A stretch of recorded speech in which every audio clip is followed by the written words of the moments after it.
Hey everyone, welcome back to Crypto for Starters, where we break down the world of crypto in simple terms for beginners. If you're just starting out with crypto, you're in the right place. There's a lot of hype out there, and just as many ways to get tripped up.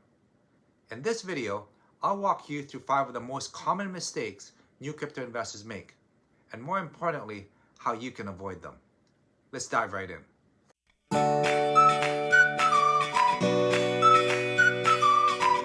Mistake number 1, not doing your own research.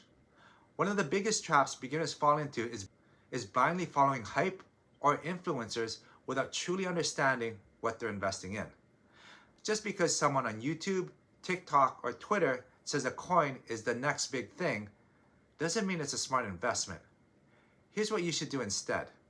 For starters, you want to read the project's white paper. This tells you what the coin does and what problem it's actually solving. Second, you should check who's behind the project. Is the team public and experienced? Also look into the community behind the project.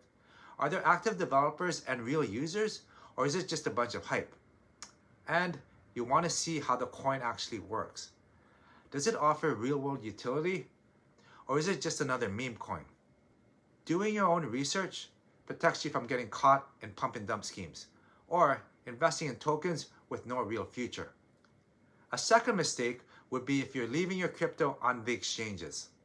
After you buy your crypto, it can be tempting to just leave it on the exchange, such as Binance or Coinbase. But here's the truth. If you don't hold your keys, you don't truly own your crypto. Exchanges are custodial, meaning they control access to your funds. If they get hacked, go bankrupt, or freeze their withdrawals, you could lose everything. And we've seen this happen before. Back in 2014, there was Mt. Gox, where there was over 850,000 Bitcoin that was lost in a massive hack. In 2022 was the FTX collapse. They went bankrupt, freezing billions in customer funds. Later in that same year was BlockFi, which collapsed right after FTX, leaving all its users in total limbo. Instead, consider moving your crypto to a personal wallet, like a hot wallet, such as MetaMask or Trust Wallet. These are connected to the internet. It's convenient, but it's a bit less secure. Then there are cold wallets, such as the Ledger or Trezor. This stores your crypto offline, which is ideal for long-term holding. If you're investing more than you could afford to lose, you need to take custody seriously. A third mistake would be FOMO, where people are buying at the top. You see, we've all been there. You see Bitcoin or another altcoin pumping, your feed is all full of hype, and suddenly you feel like if you don't buy it right now, you'll miss your chance forever. That's FOMO, the fear of missing out. And it's one of the most expensive mistakes new investors make. What actually happens during FOMO? You buy it at the peak because everyone else is talking about it. But within days, sometimes even hours, the price just crashes. And you're left wondering, what the heck just happened? This is especially common during the bull run, where prices are moving fast and emotions are high. It's easy to believe that this time it's different, and that the price will just keep going up. But the reality is, crypto is highly volatile. And those who chase green candles often end up holding heavy bags. So, how do you avoid this trap? Well, for starters, make sure you have a clear strategy before entering any trade or investment.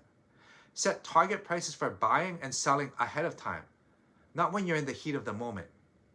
You also want to use dollar cost averaging, or DCA for short, to spread your investments over a period of time. Instead of putting in a lump sum, invest smaller amounts regularly. This will help you smooth out the price volatility and reduce the chance of buying it at the top. And you also want to take the time to look at the long-term charts, daily, weekly, and even monthly charts. These will show you the bigger picture and help you avoid getting caught in the short-term noise. You also want to learn to sit on your hands when things are pumping. If you missed a rally, that's okay. There's always another opportunity around the corner in crypto, but only if you preserve your capital. Smart investors wait for dips. They don't chase the hype. They let others do that.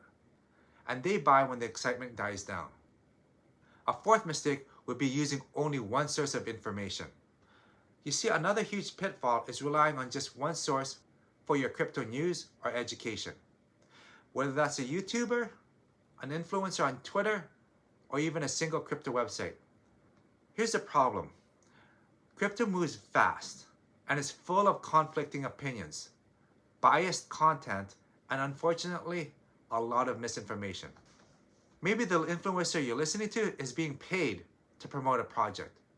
Or maybe that Reddit thread is full of hype with no real facts.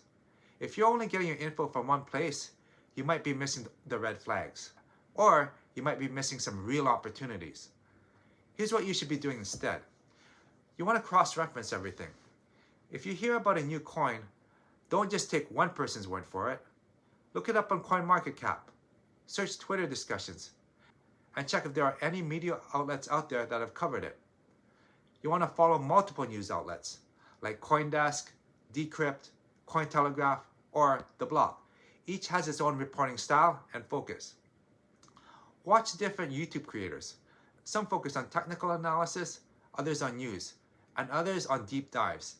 Get a variety of perspectives before you decide. You also want to check the actual project's own resources, their white paper, roadmap, and community channels like their Discord or Telegram. And also consider data tools like Glassnode, Token Terminal, or Into the Block if you want to dig deeper into the on-chain activity. Remember, good decisions come from informed perspectives. In crypto, where trends can change in hours and scams are common, relying on just one voice is like walking a tightrope without a net. A fifth mistake would be ignoring security best practices. New investors often don't realize how important security is until it's just too late. Some common slip-ups would be reusing passwords or using very weak ones. Another one would be falling for phishing emails or fake websites, or forgetting to write down or back up their seed phrase, and also connecting to wallets to sketchy sites or fake DeFi apps. To stay safe, use a password manager, and also enable 2FA on all crypto-related accounts. You also want to bookmark the official websites. Don't trust Google ads or random links. And make sure to store your seed phrase offline, ideally on paper or a metal backup. And you also want to make sure you think twice before clicking on any link or approving a smart contract. Crypto gives you freedom, but that also means you are your own bank. If you lose access, there's no forget password button. And there you have it. 5 of the most common mistakes beginners make in crypto. If this video helped you out, make sure to like, subscribe, and drop a comment about what mistake surprised you the most, or one you've actually made yourself. Thanks for watching, and I'll see you in the next one.